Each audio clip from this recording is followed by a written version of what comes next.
भगवान शिव कहते हैं, गरीबी से मुक्ति के लिए इन 3 बातों को किसी से ना बताएं। भारतीय संस्कृति और धर्म में भगवान शिव को परम कल्याणकारी देवता माना गया है, जो न केवल सांसारिक जीवन के दुखों को हरते हैं, बल्कि भक्तों को सही मार्गदर्शन भी प्रदान करते हैं। शिव पुराण और अन्य धार्मिक ग्रंथों में शिव जी ने जीवन के विभिन्न पहलुओं को लेकर महत्वपूर्ण शिक्षाएं दी हैं, जो न केवल भक्ति और साधना से जुड़ी हैं, बल्कि सांसारिक सफलता और समृद्धि के रहस्यों को भी उजागर करती हैं। मनुष्य के जीवन में आर्थिक तंगी और गरीबी एक बड़ी चुनौती हो सकती है, लेकिन भगवान शिव ने कुछ ऐसे सिद्धांत बताए हैं जिनका पालन करके कोई भी व्यक्ति गरीबी से मुक्ति पा सकता है। शिव जी के अनुसार धन, सफलता और समृद्धि प्राप्त करने के लिए कुछ महत्वपूर्ण बातें हैं जिन्हें गुप्त रखना बेहद आवश्यक है। यदि इन बातों को दूसरों के साथ साझा किया जाए तो न केवल सफलता में बाधा आती है, बल्कि आर्थिक स्थिति भी प्रभावित हो सकती है। भगवान शिव के बताए अनुसार गरीबी से मुक्ति के लिए 3 मुख्य बातें ऐसी हैं जिन्हें किसी से भी साझा नहीं करना चाहिए। ये बातें व्यक्ति की आंतरिक शक्ति, प्रयासों और योजनाओं से संबंधित होती हैं, जो जीवन में सकारात्मक परिवर्तन ला सकती हैं। यदि हम इन बातों को अपने तक सीमित रखते हैं तो यह न केवल हमारे आत्मविश्वास को बढ़ाता है, बल्कि हमारे लक्ष्य प्राप्ति की संभावनाओं को भी मजबूत करता है। इस वीडियो में हम विस्तार से जानेंगे कि भगवान शिव के अनुसार वे कौन सी 3 बातें हैं जिन्हें गुप्त रखना चाहिए ताकि जीवन में समृद्धि और आर्थिक उन्नति संभव हो सके। हम इन बिंदुओं को गहराई से समझेंगे और यह जानेंगे कि ये शिक्षाएं आज के जीवन में कैसे लागू की जा सकती हैं। अगर आप गरीबी से मुक्ति चाहते हैं और अपने जीवन को खुशहाल बनाना चाहते हैं, तो भगवान शिव के इन अनमोल वचनों को आत्मसात करना बेहद जरूरी है। आइए जानते हैं कि भगवान शिव की इन शिक्षाओं का हमारे जीवन में क्या महत्व है और कैसे ये 3 रहस्य हमें आर्थिक समृद्धि की ओर ले जा सकते हैं। एक समय की बात है, कैलाश पर्वत पर भगवान भोलेनाथ के साथ माता पार्वती भी उनके पास में ही विराजमान थी। चारों तरफ एक दिव्य आभा का विश्लेषण था, जो चित्त को मोहित कर रहा था। सुंदर सुवर्ण जैसा प्रकाश चारों तरफ फैला हुआ था। तभी भगवान भोलेनाथ ने माता पार्वती से कहा, हे देवी पार्वती, यदि मनुष्य अपने इस जीवन में यह 3 बातें याद कर ले और वह मानव इन बातों को कभी भी किसी को भी ना बताए, तो देखते ही धनवान वह बन जाएगा।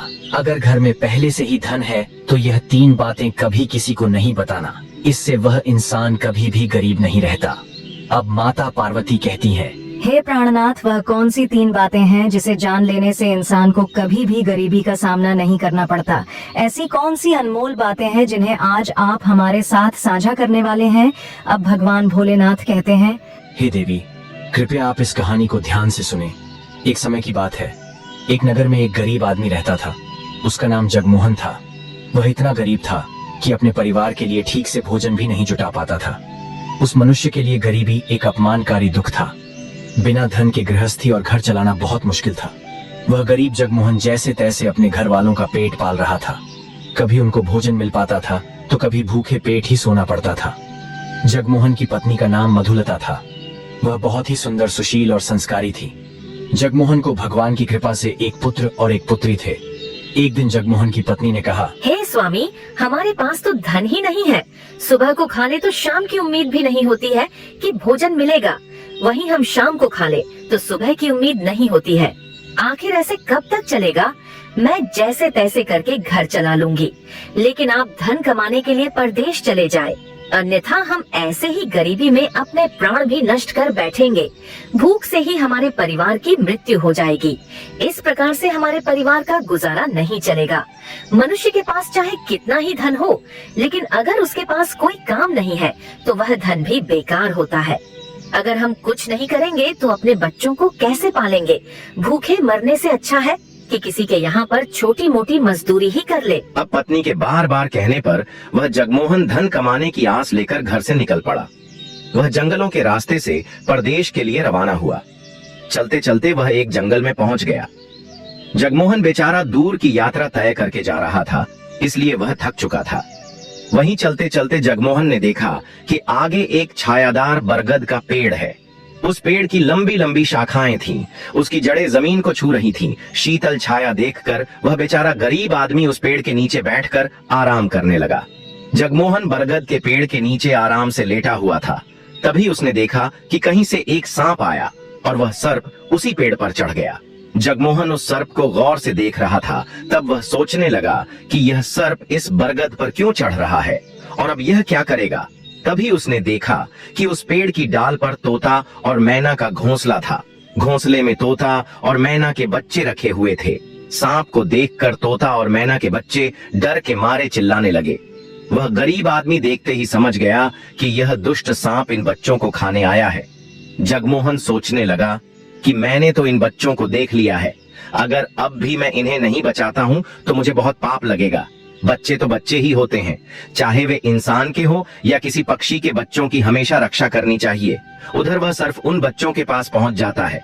तभी वह गरीब आदमी उठता है और फटाफट बरगद के पेड़ पर चढ़ जाता है और उस सांप को नीचे गिरा देता है और कुछ ही समय में जगमोहन ने उस सर्प को मार डाला। फिर उसी बरगद के नीचे आकर लेट गया।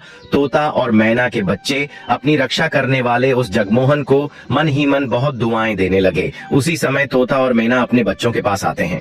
अपने माता पिता को पास आया देख तोता और मैना के बच्चे बहुत खुश होते हैं और उन्हें पूरी घटना बताते हैं कि हे माता पिता, आज इस वृक्ष के नीचे जो इंसान लेटा है वह हमारे लिए देवदूत बनकर आया है। हमें खाने के लिए एक भयंकर सर्प आया था। इसी इंसान ने उस भयानक सर्प को मारकर हमारे प्राण बचाए हैं। हम इसके ऋणी हो गए हैं। अगर यह इंसान उस सर्प को नहीं मारता तो आज हम घोंसले में जीवित नहीं होते। इसका हम पर बड़ा एहसान हो गया है।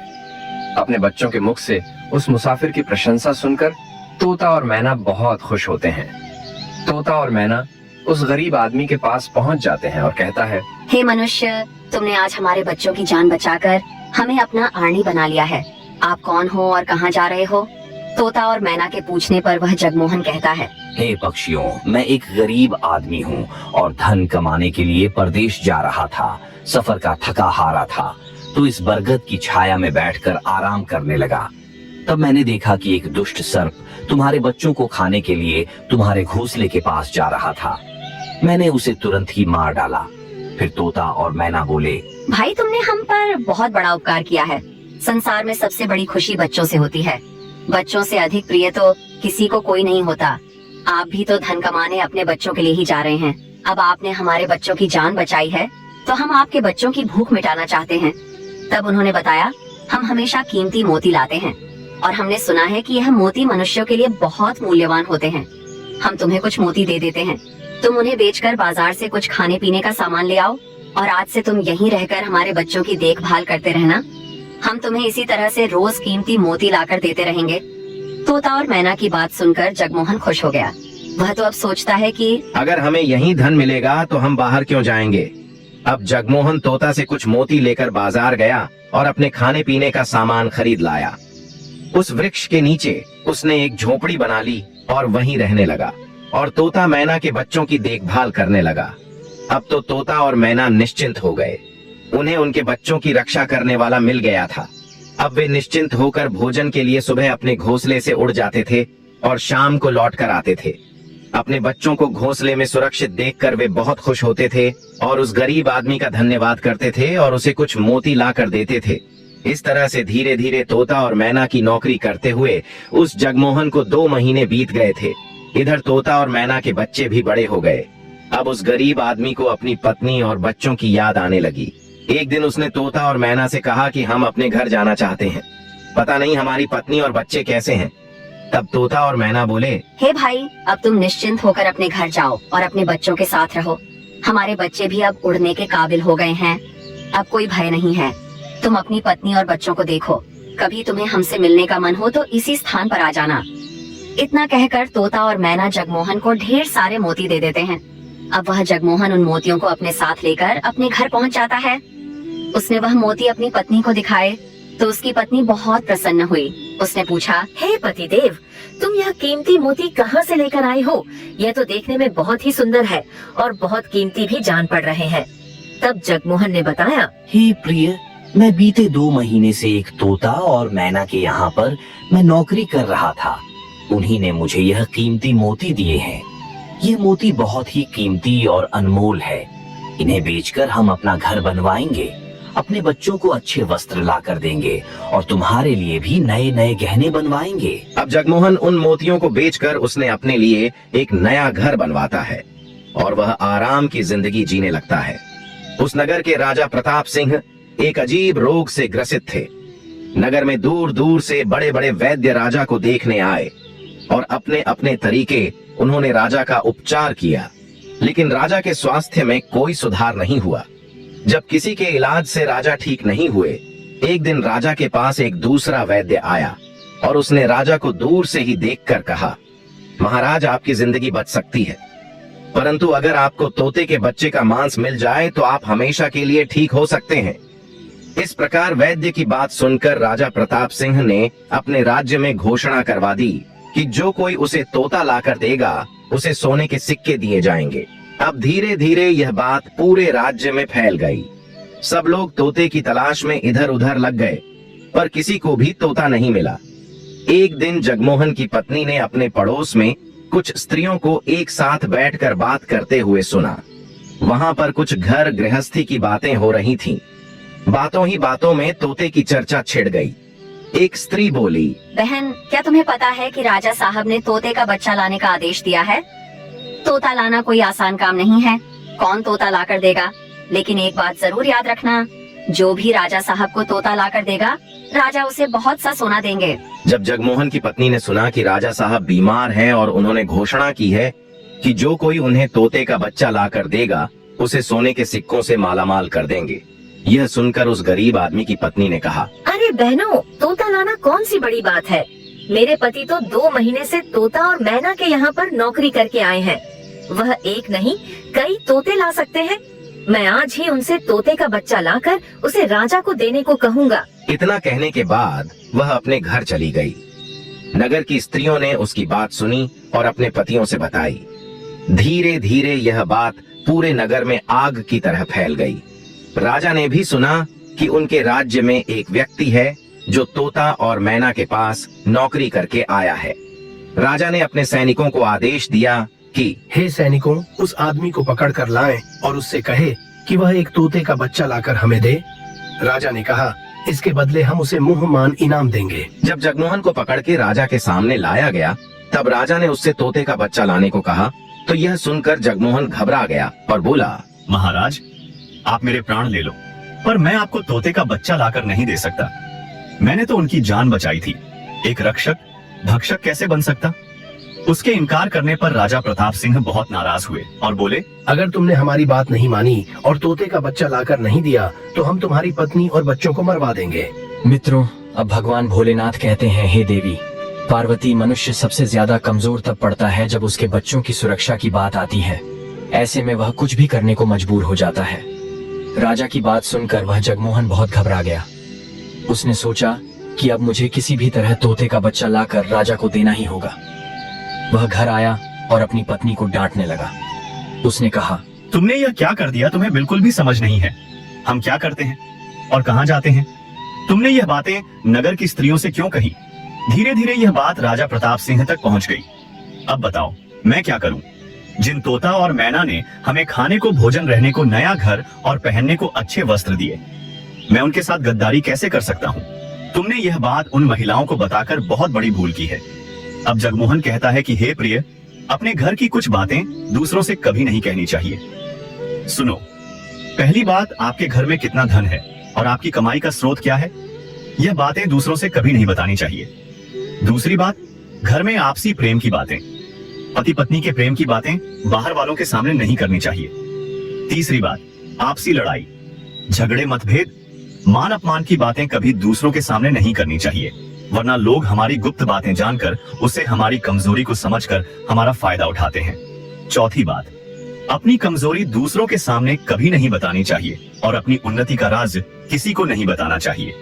जिन बातों को कहने से आपके परिवार पर दुख आ सकता है, वे बातें कभी बाहर नहीं करनी चाहिए।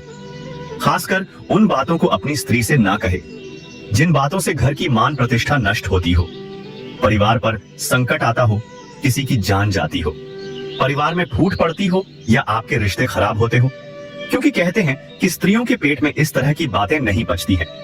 अब जगमोहन बोला, हे प्रिय, तुम्हारी यह गलती आज हमारे परिवार को मौत के मुंह में डाल रही है। यदि तुमने इस बात को छुपा लिया होता तो आज हम निर्भय होकर अपने घर में आनंद की जिंदगी जी रहे होते। अब राजा की आज्ञा है तो मुझे तोते का बच्चा लाकर राजा को देना ही पड़ेगा, लेकिन ऐसा करने से मैं पापी कहलाऊंगा। जिन बच्चों की मैंने इतने दिन देखभाल करी, जिन्हें मैंने मरने से बचाया, अब मैं उन्हें किस प्रकार मौत के मुंह में डाल सकता हूँ। तब जगमोहन की पत्नी कहने लगी, पतिदेव, अब जो भी हो, लेकिन हमें अपनी और बच्चों की जिंदगी बचानी है तो आपको यह पाप करना ही पड़ेगा। मुझे माफ कर दीजिए, मुझसे गलती हो गई। अब तो जगमोहन बड़ा लाचार होता हुआ वह जंगल की ओर चल पड़ा, जहाँ वह तोता और उसके बच्चों की देखभाल करता था। उधर जब तोता, मैना और उनके बच्चों ने उस जगमोहन को अपने पास आता हुआ देखा तो वे बड़े खुश होने लगे। अपने बच्चों को अत्यंत खुश देखकर तोता और मैना कहने लगे, अरे बच्चों, तुम इतने खुश क्यों हो रहे हो? वह तो तुम में से किसी एक को लेने आ रहा है। तुम में से कौन है जो आज उसके साथ जाकर उसकी और उसके बच्चों की जान बचाएगा? फिर तोता कहता है कि बच्चों, लेकिन एक बात याद रखना, तुम में से जो भी उसके साथ जाएगा वह कभी लौट कर नहीं आएगा, वह नगर के राजा का भोजन बन जाएगा। तब तोता के बच्चों ने पूछा कि आप ऐसा क्यों कह रहे हैं? तोता बताता है कि बच्चों, जो यहाँ का राजा है वह बहुत ही बीमार पड़ गया है और वैद्य ने उसे तोता के बच्चे का मांस खाने को कहा है, इसलिए तुम में से किसी एक को वह लेने के लिए आ रहा है। यदि तुम में से कोई उसके साथ जाने को तैयार है तो वह जा सकता है। तभी उनमें से एक बच्चा कहने लगा, हे माता पिता, उस आदमी ने ही हम सब की जिंदगी बचाई है और आज वही आदमी बहुत बड़ी मुसीबत में है। ऐसे में हमें भी उसकी मदद करनी चाहिए, चाहे हमारी जान ही क्यों ना चली जाए, लेकिन हम उसके साथ जरूर जाएंगे। उधर वह आदमी उस बरगद के वृक्ष के नीचे आता है और तोता मैना से अपना दुख बताता है। तब तोता मैना कहते हैं, हे भाई, तुम चिंता न करो, हमारे बच्चे तुम्हारे साथ जाने के लिए तैयार हैं, तुम इनमें से किसी एक को ले जाओ। अब जगमोहन उनमें से एक तोते के बच्चे को लेकर लौट जाता है और राजा को ले जाकर दे देता है। अब इसके बदले राजा जगमोहन को बहुत से उपहार देता है। राजा उस तोते के बच्चे को एक पिंजरे में बंद करता है और अपने नौकर को रखने के लिए कहता है। वह राजा कहता है कि हम इसे सुबह निकालेंगे और फिर इसके मांस को खा जाएंगे। अब क्या होता है कि राजा प्रताप सिंह का एक बेटा था जो पशु पक्षियों से बहुत प्रेम करता था। उसे यह नहीं पता था कि यह तोता उसके पिता के खाने के लिए लाया गया है। वह अपने मित्रों के साथ उसी जगह पर खेल रहा था जहां तोते का बच्चा पिंजरे में कैद था। राजकुमार ने जब एक सुंदर तोते को पिंजरे में बंद देखा तो वह उसके साथ खेलने लगा। तभी राजकुमार का एक मित्र कहता है, मित्र, तुम इस पक्षी को बाहर निकालो, यह कितना सुंदर तोता है। पिंजरे में इसका रहना बिल्कुल सही नहीं है, हम इसे आजाद कर देते हैं। अपने मित्र की बातें सुनने के बाद राजकुमार ने उस तोते के बच्चे को पिंजरे से बाहर निकाल दिया। जैसे ही वह पिंजरा खोलता है, तोते का बच्चा आकाश में उड़ जाता है। धीरे धीरे यह बात राजा तक जब पहुंची कि आपके राजकुमार ने उस तोते को छोड़ दिया है, अब आपके प्राण बचाना बड़ा ही मुश्किल है। यह सुनकर राजा को बहुत गुस्सा आया। उन्होंने तुरंत राजकुमार को बुलाया और गुस्से में कहा, अरे नादान पुत्र, तूने उस तोते के बच्चे को क्यों छोड़ दिया? तुझे पता भी है वह कितनी मुश्किल से मुझे मिला था। राजकुमार बहुत घबरा गया और बोला, पिताजी, मुझे क्या पता था कि वह उड़ जाएगा, मैं तो उसके साथ खेलना चाहता था। अपने पुत्र की बात सुनकर राजा को और भी गुस्सा आया। उन्होंने उसे नगर से निकालने का आदेश दे दिया। अब राजा के सैनिक राजकुमार को नगर की सीमा से बाहर छोड़ देते हैं।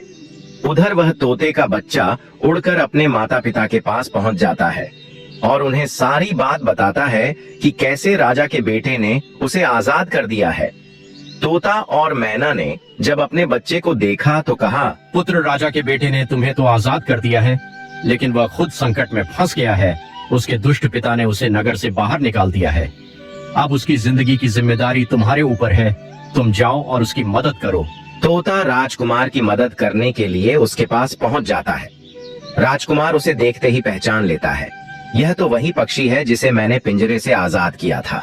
राजकुमार कहता है, तुम्हारी वजह से मुझे मेरे पिता ने नगर से निकाल दिया है। अब तुम ही बताओ मैं क्या करूं, कहां जाऊं? तोता कहता है, मित्र, तुम चिंता मत करो, तुमने मेरी जान बचाई थी, इसलिए मैं तुम्हारी मदद करने आया हूँ। दुख सुख में अब मैं तुम्हारे साथ ही रहूंगा। अब राजकुमार खुश हो जाता है क्योंकि उसे कम से कम एक साथी तो मिल ही गया था। अब तोता और राजकुमार दोनों एक दूसरे नगर में घूमने लगते हैं। चलते चलते वे दोनों एक सुंदर बगीचे में पहुंच जाते हैं। उसी बीचे में वहां के राजा की पुत्री भी अपनी सहेलियों के साथ घूमने आया करती थी। उस राज्य के राजा की कन्या का नाम रूपमती था। राजकुमारी रूपमती बहुत ही सुंदर थी और उसकी खूबसूरती की चर्चा पूरे नगर में होती थी। राजकुमार और तोते का बच्चा उस बगीचे में बैठे हुए थे। तभी वहां राजा की कन्या रूपमती अपनी सहेलियों के साथ बगीचे में घूमने आती है। राजकुमारी को देखकर राजकुमार एक पेड़ के पीछे छुप जाता है, लेकिन वह तोता राजकुमारी के सामने पहुंच जाता है। राजकुमारी उस सुंदर तोते को देखकर उस पर मोहित हो जाती है। वह उसे पकड़ना चाहती है, लेकिन तोता उसकी पकड़ में नहीं आता है। यहाँ राजकुमार राजकुमारी रूपमती की सुंदरता पर मोहित हो जाता है। अब कुछ समय बगीचे में टहलने के बाद राजकुमारी अपने महल में लौट जाती है। राजकुमार पूरी तरह से राजकुमारी पर मोहित हो गया था। अब तो उसे एक पल भी अच्छा नहीं लग रहा था। तब तोता ने कहा, मित्र, तुम चिंता मत करो, तुम जिसे चाहने लगे हो मैं तुम्हें उससे मिलवा दूंगा। राजकुमार बोला, मित्र, तुम मुझे किसी भी तरह उस राजकुमारी से मिला दो, मैं उसके बिना अब रह नहीं पाऊंगा। तोता बोला, मित्र, तुम मुझ पर भरोसा रखो, मैं पता लगाकर आता हूं कि राजकुमारी कहां रहती है और तुम उससे कैसे मिल सकते हो। अब तोता राजकुमारी रूपमती के पास जाता है। राजकुमारी के महल में चारों तरफ सैनिक तैनात थे, लेकिन तोता उड़ता हुआ ऊपर से जाता है और जाकर राजकुमारी के कक्ष के बाहर बैठ जाता है। तोता वहां से सब नजारा देखता है और सारी बात आकर राजकुमार को बताता है कि महल में जाकर राजकुमारी से मिलना बहुत मुश्किल है। तोता कहता है, तुम एक काम करो, अपना रुमाल मुझे दे दो, मैं तुम्हारा रुमाल आज राजकुमारी के पास पहुंचा दूंगा और उसकी चुनरी ले आऊंगा। अब रात में तोता राजकुमार का रुमाल लेकर राजकुमारी के पास रख आता है और राजकुमारी की चुनरी साथ ले जाता है। सुबह जब राजकुमारी रूपमती जागती है तो देखती है कि उसकी चुनरी गायब है और उसके पास एक रुमाल रखा हुआ है। राजकुमारी तुरंत समझ जाती है कि रात में कोई पुरुष उसके कक्ष में आया था। उसने देखा कि उसकी चुनरी गायब है और उसकी जगह पर किसी पुरुष का रुमाल रखा हुआ है। राजकुमारी बहुत व्याकुल हो जाती है और अपने सभी सिपाहियों को सावधान कर देती है। वह सिपाहियों से पूछती है कि रात में उसके पास कौन आया था, लेकिन किसी के पास कोई जवाब नहीं होता। अब राजकुमारी के कक्ष की सुरक्षा और बढ़ा दी जाती है। अगली रात फिर से तोता राजकुमारी के कक्ष में जाता है और अपने मित्र द्वारा लिखी हुई चिट्ठी को राजकुमारी के पास रखा आता है। अगले दिन जब राजकुमारी जागती है और चिट्ठी पढ़ती है तो उसमें लिखा होता है कि राजकुमारी, मैंने जब से तुम्हें देखा है तब से मैं तुम्हारा हो गया हूँ। मैं तुमसे विवाह करना चाहता हूँ। अगर तुम्हें मुझसे मिलना है तो तुम अपने बगीचे में आ जाना, मैं तुम्हें वहाँ मिल जाऊंगा। अब राजकुमारी अपनी सहेलियों को लेकर बगीचे में जाती है, लेकिन वहाँ उसे कोई पुरुष नजर नहीं आता। वहाँ तो सिर्फ वही तोता घूम रहा होता है जिसे उसने उस दिन देखा था। तोता राजकुमारी से कहता है, राजकुमारी, तुम जिससे मिलने आई हो मैं तुम्हें उससे मिला सकता हूँ, लेकिन पहले तुम मुझे वचन दो कि तुम यह बात अपने पिता से नहीं कहोगी और मेरे मित्र को बंदी नहीं बनाओगी। तब राजकुमारी ने वचन दिया कि ठीक है, मैं उसे बंदी नहीं बनाऊंगी। और वह बोली, मुझे उससे मिलाओ, मैं भी देखना चाहती हूँ कि वह कौन है जो इतने सख्त पहरे के बावजूद भी मेरे कक्ष में पहुँच गया। तब तोता ने अपने मित्र राजकुमार को बुलाया। राजकुमार भी देखने में बहुत सुंदर था। उसकी सूरत देखकर राजकुमारी भी उस पर मोहित हो गई। तब राजकुमार आता है और राजकुमारी के पास बैठकर बड़े ध्यान से उसके सुंदर चेहरे को निहारने लगता है। राजकुमारी ने पूछा, तुम कौन हो और इतने कड़े पहरे के बाद भी तुम मेरे कक्ष तक कैसे पहुँच गए? राजकुमार बोला, हे प्रिय, जब दिल में प्रेम होता है तो कोई भी कार्य असंभव नहीं होता। जब से मैंने तुम्हें देखा है तब से मैं तुम्हें प्रेम करने लगा हूँ और तुमसे विवाह करने की इच्छा रखता हूँ। जब राजकुमारी ने पूछा कि तुम कौन हो और कहाँ से आए हो, तब राजकुमार ने अपनी पूरी कहानी उसे सुनाई। राजकुमार की कहानी सुनने के बाद राजकुमारी के मन में उसके लिए सहानुभूति हो गई। अब तो रोजाना राजकुमारी रूपमती उस राजकुमार से मिलने उस बगीचे में आया करती थी।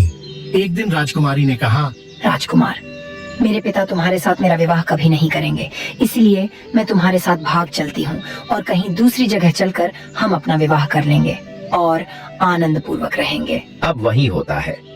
राजकुमारी उस राजकुमार के साथ घोड़े पर सवार होकर भाग जाती है और काफी दूर जाने के बाद वे एक झोपड़ी बनाते हैं और विवाह करके दोनों साथ रहने लगते हैं।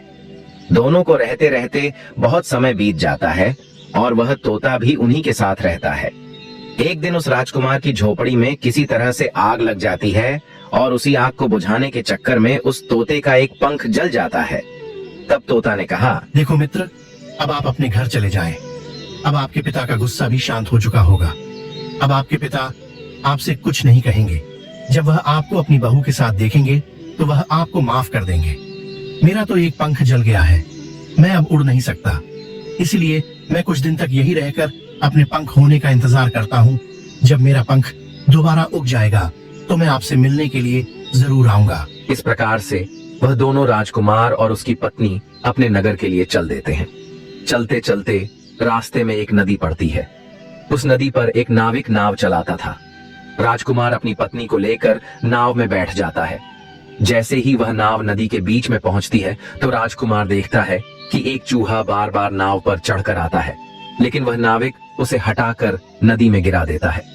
कई बार उस चूहे को नाविक ने हटा दिया था। तब राजकुमार कहने लगा, अरे यह बेचारा इस प्रकार से तो जल में डूबकर मर जाएगा।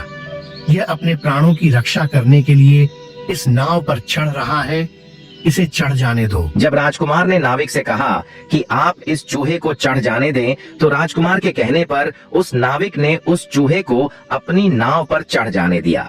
जैसे ही चूहा नाव के अंदर गया, वह अंदर जाकर छुप गया। थोड़ी देर बाद उन्होंने देखा कि नाव के अंदर धीरे धीरे पानी आने लगा। उसी चूहे ने नाव को काटकर उसमें छेद कर दिया था, जिससे नाव में पानी भरने लगा। जब नाव में पानी बढ़ने लगा तो नाव पानी में डूबने लगी। धीरे धीरे जब नाव पूरी तरह डूब गई तो उसी समय राजकुमारी और राजकुमार पानी में बहने लगे। पानी के बहाव से राजकुमार बहुत दूर पहुंच गया और राजकुमारी रूपमती भी उसी पानी में बहती हुई राजा के बगीचे में जा पहुंची। बगीचे में रहने वाला माली ने जब राजकुमारी को बेहोश अवस्था में नदी के किनारे पड़ा देखाता है तो वह जाकर राजा को यह खबर देता है। राजा जब सुंदर लड़की को देखता है तो वह उस पर मोहित हो जाता है और सुंदर राजकुमारी को देखकर उसे अपने महल में ले आता है और राज्य वैद्य से उसका इलाज करवाता है। कुछ दिन बीतने के बाद जब राजकुमारी ठीक हो जाती है तो एक दिन वह देखती है कि राजा उसके करीब खड़ा है। राजा ने पहले ही राजकुमारी रूपमती के चेहरे को निहार रखा था। अब वह राजकुमारी से विवाह करना चाहता था। राजा कहने लगा, हे राजकुमारी, तुम्हारा भी इस दुनिया में कोई नहीं है। अब तुम हमारी पत्नी बन जाओ और हमारे महलों में बड़े आराम के साथ रहो। राजकुमारी रूपमती बहुत ही बुद्धिमान थी। उसने अपने मन में विचार किया कि यदि वह इस समय राजा को विवाह करने से मना करती है तो राजा उसके साथ जबरदस्ती करेगा। इसलिए उसने राजा से कुछ दिनों का समय मांग लिया। रूपमती बोली, राजा साहब थोड़े दिन ठहर जाओ, उसके बाद मैं तुमसे विवाह कर लूंगी। अब राजकुमारी उसी राजा के महल में रहने लगी और गरीब असहाय लोगों को भोजन करवाने लगी। उधर अब क्या होता है, उसका जो पति था, राजकुमार जो पानी में बह गया था, वह बेचारा मुसीबत का मारा हुआ इधर उधर घूमता हुआ उसी जगह पर भोजन की तलाश में पहुंच जाता है। जहां राजकुमारी गरीबों को भोजन कराती थी, वहीं राजकुमार भी पहुंच गया। राजकुमारी ने उसे देखते ही पहचान लिया और उसकी आंखों में आंसू आ गए। राजकुमारी ने राजकुमार को एकांत में बुलाया और सारी बात बताई। उसने कहा, हे स्वामी, आप यहाँ आराम से रहिए और इसी राजा की नौकरी कीजिए। जब हमें मौका मिलेगा तब हम यहाँ से भाग चलेंगे। राजकुमार उसकी बात से सहमत हो गया और राजा का नौकर बनकर महल में रहने लगा। वह राजकुमारी रूपमती की सहायता करने लगा और गरीबों को भोजन परोसने लगा। लेकिन राजा को यह नहीं पता था कि राजकुमार उसका पति है। राजा तो उसे अपना नौकर समझता रहा था। इस प्रकार राजकुमारी रूपमती राजकुमार के साथ पक्षियों को दाना चुगाती थी। एक दिन वही तोता राजकुमारी के यहाँ दाना चुगने आया। अब उसके नए पंख निकल आए थे। जब उसने राजकुमार और राजकुमारी को देखा तो उसने देखते ही दोनों को पहचान लिया। राजकुमारी रूपमती ने तोता को देखा तो उसकी आंखों में आंसू झलक आए। उन्होंने तोता को पूरी कहानी सुनाई कि वे इस प्रकार से यहाँ फंस चुके हैं और राजा को भी नहीं पता कि वे पति पत्नी हैं। तब तोता कहने लग, हे राजकुमार, आप चिंता मत करो, आज रात राजा के सभी सैनिक सो जाएंगे, तब हम तुम्हें यहाँ से निकालकर तुम्हारे पिता के घर पहुंचा देंगे। वही हुआ जो होना था। जब रात होती है तो राजा के सभी सिपाही गहरी नींद में सो जाते हैं। जब सभी सैनिक सो गए तो उसी समय राजकुमारी और राजकुमार महल से निकल पड़े। रात के अंधेरे में वे राजकुमार अपने पिता राजा प्रताप सिंह के राज्य में पहुंच गए। अब राजकुमार अपनी पत्नी को साथ लेकर अपने पिता के पास पहुंचा। उन्हें देखकर राजकुमार का पिता बहुत प्रसन्न हुआ। उसे अपनी करनी पर पश्चाताप हुआ कि उसने अपने पुत्र को नगर से निकालकर बहुत बुरा किया था। वह बार बार अपने पुत्र से क्षमा मांगता है। तब राजकुमार ने बताया, हे पिताजी, मेरी रक्षा उसी तोते ने की जिसे आप मारकर खाना चाहते थे। उसी ने मेरे प्राण बचाए हैं और मुझे शत्रुओं से छुटकारा दिलाया है। राजकुमार के मुख से तोते की बात सुनकर राजा बहुत प्रसन्न हुआ और उसी दिन से राजा ने प्रण किया कि आज से हमारे राज्य में कोई भी पशु पक्षियों को नहीं मारेगा और सभी लोग उन्हें दाना देंगे। अब भगवान भोलेनाथ कहते हैं कि हे देवी पार्वती, अब तो आप समझ ही गई होगी कि वह 3 बातें कौन सी हैं जिन्हें किसी को नहीं बताना चाहिए, अन्यथा मनुष्य गरीबों के जाल में तो फंसता ही है, साथ ही उसके प्राण भी संकट में आ जाते हैं। तब माता पार्वती कहती हैं, हे प्रभु, मुझे समझ नहीं आया है, मुझे स्पष्ट रूप से बताने की कृपा करें। तब भगवान भोलेनाथ कहते हैं, हे देवी पार्वती सुनो, अपने घर की कुछ बातें दूसरों से कभी नहीं कहनी चाहिए। सुनो, पहली बात, आपके घर में कितना धन है और आपकी कमाई का स्रोत क्या है, यह बातें दूसरों से कभी नहीं बतानी चाहिए।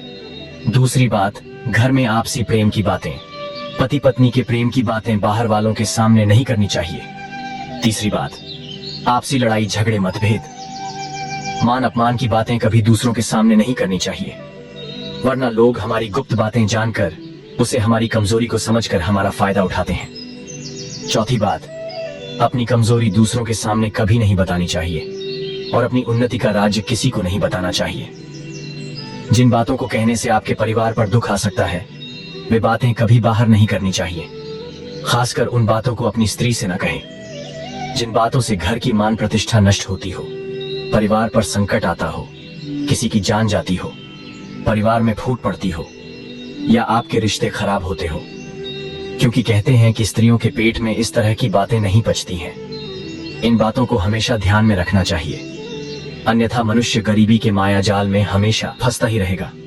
अब ये बात माता पार्वती को भी समझ में आ जाती है। आशा करते हैं मित्रों, आपको हमारा ये वीडियो पसंद आया होगा। अगर आपको हमारा ये वीडियो पसंद आया है तो इस वीडियो को लाइक करें, साथ ही कमेंट सेक्शन में हर हर महादेव कमेंट करना ना भूल। जो लोग चैनल पर नए हैं, इस चैनल को सब्सक्राइब भी अवश्य कर ले। बाकी मित्रों, आप सभी लोगों का वीडियो को यहाँ तक देखने के लिए दिल से धन्यवाद।